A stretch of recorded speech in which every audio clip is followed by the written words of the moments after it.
प्रीति बहुत संसार में, नाना विधि की सोय। उत्तम प्रीति सो जानिए, सतगुरु से जो होए रे साधो, सतगुरु से जो होए। कबीरदास जी कहते हैं कि हम जिसे प्रेम समझते हैं वो प्रेम है ही नहीं, वो कामना है, मोह है, ममता है।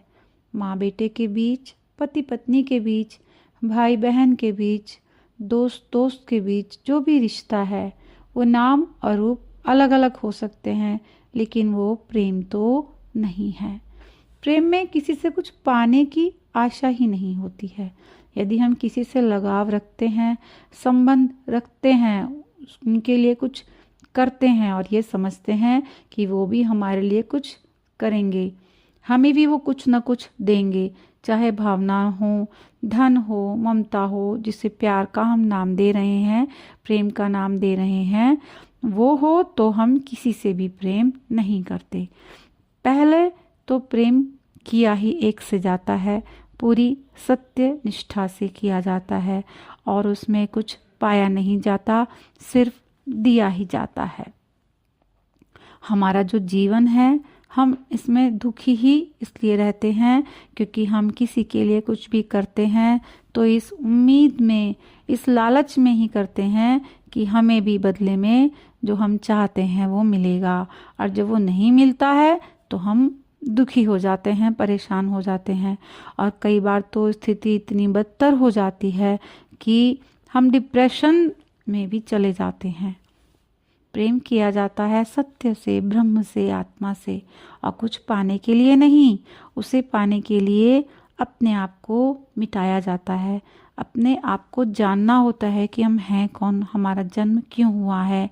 इसके लिए हमें ग्रंथों की तरफ जाना होगा, अच्छे ऊंचे श्रेष्ठ गुरुओं ऋषियों के पास जाना होगा, संतों के पास जाना होगा, उनसे ज्ञान लेना होगा हमें कि प्रेम क्या है, ये हमें जानना होगा, तब उससे प्रेम करना होगा जिससे प्रेम करने के लिए हमारा जन्म हुआ है। और उस प्रेमी को पाने के लिए अपने आप को चाहे हमें मिटाना हो, तब हमें वो प्रेम पाना होगा। वो प्रेम है। जब हमारे अंदर वो जज्बा होगा मर मिटने का, प्रेम करने का, तो हमें फिर कुछ भी पाने की कामना नहीं रहेगी। हम निष्कामी हो जाएंगे, काम तो हम करेंगे पर बिना किसी लालच के।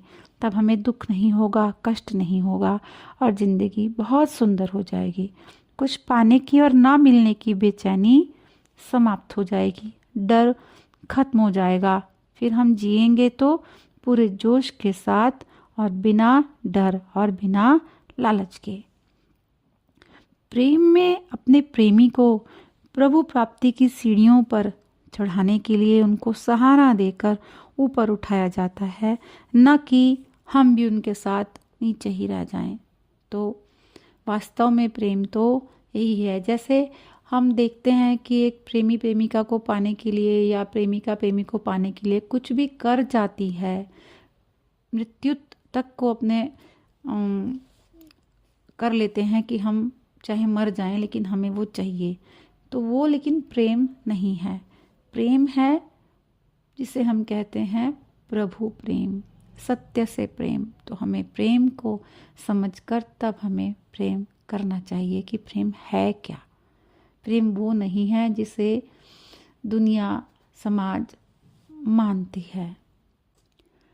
कामी का गुरु कामिनी, लोभी का गुरु दाम।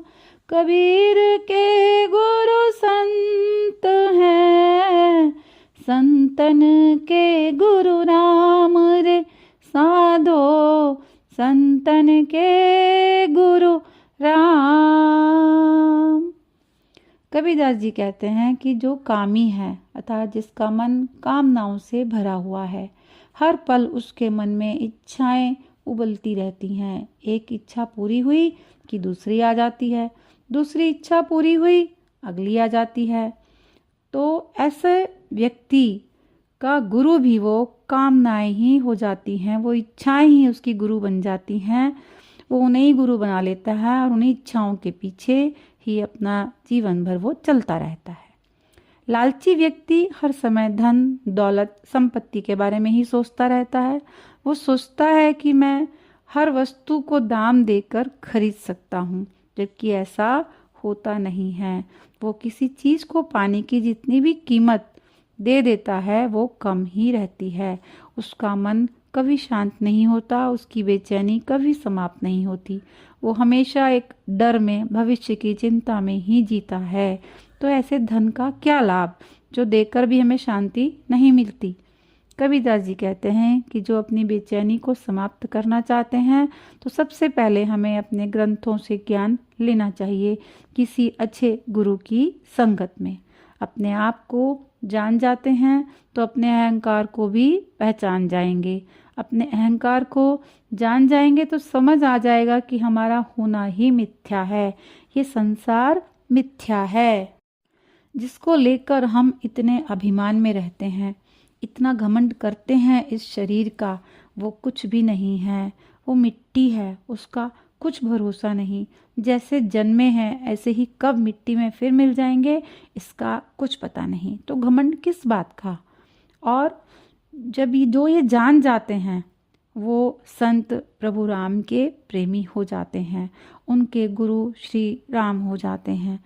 और जो राम के प्रेमी हो गए तो फिर उसको कुछ और पाने की कामना बचती ही नहीं है, क्योंकि उसके ऊपर तो कोई और कुछ होता ही नहीं।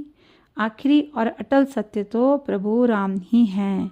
वो हमें वो सब कुछ दे देते हैं जो हमने पाने का कभी सोचा भी नहीं था। और सच पूछो तो जिसने भगवान को पा लिया, भगवान जिसके हो गए, तो कुछ और पाने की इच्छा बचती भी नहीं है। सिर्फ और सिर्फ शांति रहती है, मन हल्का हो जाता है, खाली हो जाता है, सारा ज्ञान कचरा मन से सब साफ हो जाता है। मन निश्चल, शांत, स्वच्छ हो जाता है और कोई छल कपट, लालच, मोह, मात्सर्य कुछ नहीं बचता है, सब समाप्त हो जाता है। फिर जो जीवन होता है उससे अच्छा इस संसार में तो कुछ हो ही नहीं सकता है।